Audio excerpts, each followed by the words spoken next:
Hi everybody, I'm Lights Camera Jackson. Normally, during the football season, Sunday night is football night in America. But since it's the off season, it's LCJ night all over the globe. That's what Sunday night is. Welcome to a special edition, a new episode of LCJ Live. We have so much to get to tonight. So much going on in the entertainment industry. Coming up, new title for the new Spider-Man movie. Plus, one of my favorite TV shows just got canceled. It seems to be happening a lot lately. What's going on? And a big controversy. I was involved in it a little bit this week. Yet again, another controversy for me. And some big screenings. Hotel Transylvania 3 coming up this coming weekend. All coming up here for you on LCJ Live. As you can see behind me, I've got some posters here for Genius with Antonio Banderas and the drama show on television everybody watches, everybody loves, This Is Us. Why are they there? Well, it is Emmy voting week. Everybody out in Hollywood right now is voting for their favorite TV shows on broadcast television, on cable, and all over streaming platforms. These are a few recommendations I have for you Emmy voters out there, along with several comedy series, including The Middle, with its final season. Give The Middle some love, Emmy voters. The Middle has only gotten one Emmy nomination over the course of its 9 years. Come on, final season, show the cast and crew some love from The Middle with Emmy voting this week. The nominations for the Primetime Emmy Awards don't come out until Thursday, July 12th, but voting is going on right now. Then they'll take the 4th of July off and then tabulate all the nomination votes for bright and early Thursday morning, July the 12th, with the Primetime Emmy nominations. So there's a few recommendations for you. Hey, Jurassic World, Fallen Kingdom. I got my little dinos here. $150 million to win the weekend box office, though not nearly as high as the $208 million, right about that the first Jurassic World movie did back in 2015. So 150 is definitely strong, but not substantial compared to the 208. Though I gotta give also a shout out to Incredibles 2. Even though it did drop substantially, about 55%, down to $80 million. It made $180 million last weekend. That is still a very strong second weekend for Incredibles 2, going up against Jurassic World Fallen Kingdom. I was at one of the local area drive-in movie theaters on Friday night, and one of the screens had Incredibles and the other screen had Jurassic World. And there were 1,000 people at the Malta Drive-In Theater, and the crowds, and they couldn't get some of the cars in. It was so crowded. Families wanted to go see either Incredibles or Jurassic World, and maybe they came back the next night to see the other movie. That's quite a doubleheader for you, Incredibles and Jurassic World. And look, they made $230 million combined this weekend, which is huge for sure. So a big weekend for those movies, and a big weekend for Won't You Be My Neighbor, the Mr. Rogers documentary, which keeps expanding the number of theaters. It ended up in 10th place this weekend with nearly $2 million.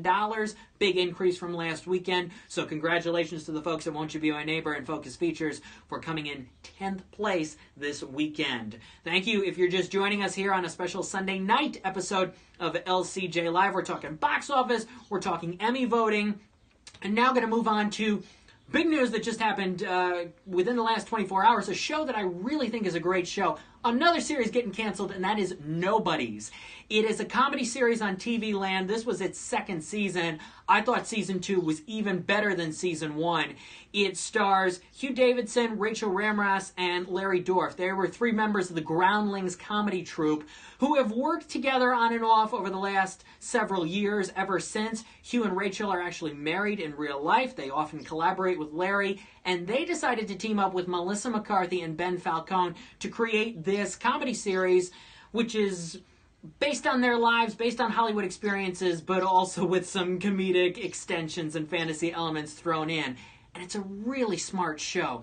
It's got Hollywood inside stuff, but the relationship material's really good. Larry Dorff just makes me laugh almost everything he says. And I was really disappointed and upset that TV Land decided to cancel it, because it was still doing all right in the ratings when you look at what TV Land does. I was very surprised that they wouldn't give it a third season. It is one of those shows that you have to watch it every single week. It is a continuously evolving comedy series. You can't just pop in episode 1 and episode 8 and feel like you're going to get everything. It is one of those cases, but boy, it is such a funny show. And so I tweeted out how I thought it was a shame that TV Land canceled it. Rachel Ramros tweeted me back, appreciated my nice words on the show. Maybe we can get Nobodies to be on Amazon, to be on Hulu, to be on one of these outlets. Because I'm sure the powers that be of Melissa McCarthy and Ben Falcone, they are going to try to make this show live on another platform. So hopefully out there, if you're a fan of Nobodies, you will campaign like me for this show to survive, to go into season 3 on a different platform. Comments. A couple comments. At the Sarah Cruz and at USA Lay Maisie, is Incredibles good? I really liked Incredibles too. I talked about it a little bit on last week's show, but I think it's a fantastic film. I think a lot of elements of the movie are even better than the original. It definitely takes things up several notches. It's a sophisticated movie. It's also a fun movie. Will families go 2 or 3 times? That's an interesting question, especially because this coming Saturday, Sony is screening Hotel Transylvania 3 Summer Vacation in 1,000 theaters nationwide, thanks to Amazon Prime. If you are an Amazon Prime customer, you have the chance to see Hotel Transylvania 12 days before it opens nationwide. Now, these showings are again for Amazon Prime members. You can get a 30-day free trial and become an Amazon Prime member and then get tickets to this movie, but they are a little bit expensive. I believe $13.90 a ticket per adult to go see Hotel Transylvania 3 at select theaters this coming Saturday at 3 p.m. local time. I will be going to a showing. I know other critics and moviegoers in this area of the country, upstate New York, will definitely want to see this. Bring the families to see that early. The question is, how big of a bite will that take out of Incredibles this coming weekend for Incredibles? And what percentage will be taken out of the opening weekend for Hotel Transylvania 3? This is the second time in recent months that Sony has teamed up with Amazon to do these early screenings. They did this back in December for Jumanji, Welcome to the Jungle. 2 Fridays before it's open in December of this past year, they screened it in about 1,000 theaters nationwide for Amazon Prime members. I saw it that night, and it made $1.9 million, which is pretty darn good. On a Saturday afternoon, this being even more of a family film, considering it's PG as opposed to Jumanji being PG-13, and an animated film from an established franchise, one of the biggest animated franchises of the 21st century, I think they can do even more than $2 or $3 million based off of these showings. So we'll see what happens, but it's an interesting move that Sony and Amazon is making with Hotel Transylvania 3 Summer Vacation. But I'm excited to see this movie early. I'm always excited to see movies early. And so if you haven't gotten your tickets yet, and you want to become an Amazon Prime customer, or you already are, go to amazon.com/HotelT. I believe that's the link, that's the address, or Google it, and get your tickets for Saturday at 3 p.m. at a theater near you to see Hotel Transylvania 3 Summer Vacation. Big news from Tom Holland overnight, if you're just joining us here on LCJ Live. The new Spider-Man movie he's going to be a part of, his second solo Spidey movie, has a new title called Spider-Man Far From Home. Now, the first Spider-Man movie for him was Spider-Man Homecoming, this one being Far From Home. Now, again, we don't really know why this is the title because of what happens at the end of Avengers Infinity War. As Tom Holland alluded to in the video, look, I don't know what's happening with my character based on what happened at the end of Infinity War, but here's the title of the movie, Spider-Man Far From Home.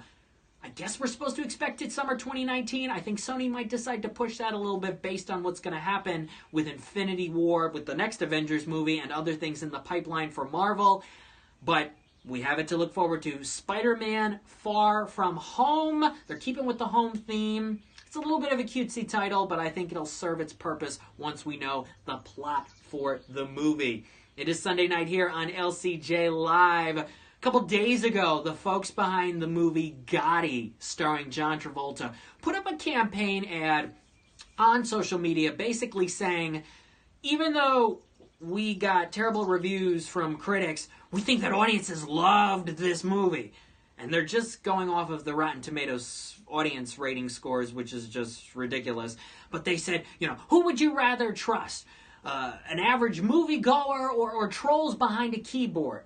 That's what they said about all movie critics when it came to their reviews for the Gotti movie. That they put all movie critics, all professional movie critics who gave legitimate reviews in this movie in the category of trolls behind a keyboard. And that is so wrong. Because that's just not the case. That is taking shots, no pun intended, or maybe the pun's intended, at our profession, at being movie critics. Now again, I did not see Gotti. I have not seen Gotti.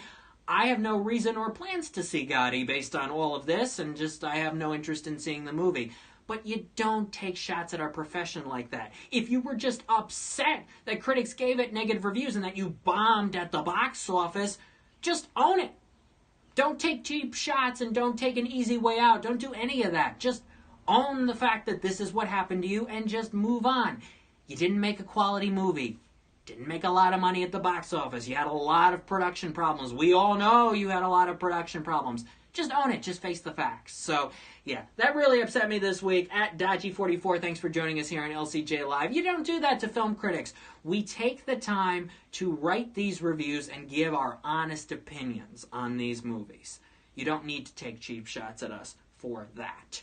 Hey, coming up tomorrow, look forward to this. I'll be putting it out on social media. My new LCJ Q&A episode with Bo Burnham. He's a very popular comedian, and he has written and directed his first movie called 8th Grade, which opens in select theaters on July 13th. It's about a girl's final week of middle school, of 8th grade, before she transitions into high school. It is a fantastic film. I saw it a few weeks ago. I got my review at lights-camera-jackson.com in the movie review section right now. But I'll have my interview podcast up with Bo Burnham tomorrow. He was great to talk with. And next week, I'll have my podcast up with the star of the movie, the young star, Elsie Fisher. This is a breakthrough role for her. She plays Kayla. This is a star-making role for Elsie Fisher. You're going to hear her name over the next several weeks as more critics and audiences see 8th Grade. Best Young Actor, Actress category nominee for sure for the Critics' Choice Awards this year. I guarantee you that will happen. And you know what? Bo Burnham can definitely be in the conversation for writing and directing this movie. And Josh Hamilton, who plays the dad in 8th Grade, should be in the supporting actor conversation, and I hope he is, and I hope A24 agrees with me on that he should be in the supporting actor conversation. He plays the most authentic feeling dad out of any dad I've seen in a movie in a long time. There's a scene late in the movie where he gives a speech around a campfire to Kayla. It is one of the shining moments of cinema this year, and I said that to Bo when I talked to him. So you're going to hear that whole conversation, my whole conversation with Bo Burnham tomorrow at lights-camera-jackson.com in the podcast section, and I'll put the link out on social media as well. Also later in the week, my reviews of Sicario, Day of the Soldado. Can this franchise survive without Emily Blunt? Plus, Uncle Drew, which held screenings earlier this week for American Express card holders. It opens this weekend as well. We'll see how that does at the box office. Kyrie Irving, Shaq, and Tiffany Haddish. And I'll be seeing Transylvania on Saturday, so I'll have my instant rapid review of that coming at you on Saturday as well. And next Sunday, right here on LCJ Live, I will announce the 5 best movies of the first half of 2018. Because guess what? Next Sunday is already July 1st. I can't believe half of the year has already gone by. So I will be announcing the 5 best movies of 2018 so far. Do I think any of them will survive into my top 10 for the full year? I'll talk about that all next Sunday at the regular time, noon Eastern, for another new episode of LCJ Live. So to recap for you tonight, Emmy voting is going on this week. Jurassic World Fallen Kingdom made $150 million this weekend at the box office.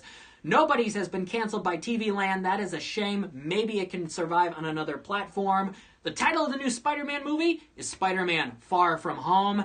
The Gotti controversy happened this week. It's just falling at the box office. And Hotel Transylvania 3 Summer Vacation is all over the country thanks to Amazon Prime this Saturday. I'm Lights Camera Jackson. I'll see you with my 5 best of the year so far and more next Sunday at noon Eastern for a new episode of LCJ Live. Thanks for joining us tonight. Enjoy the week, everybody. Thanks.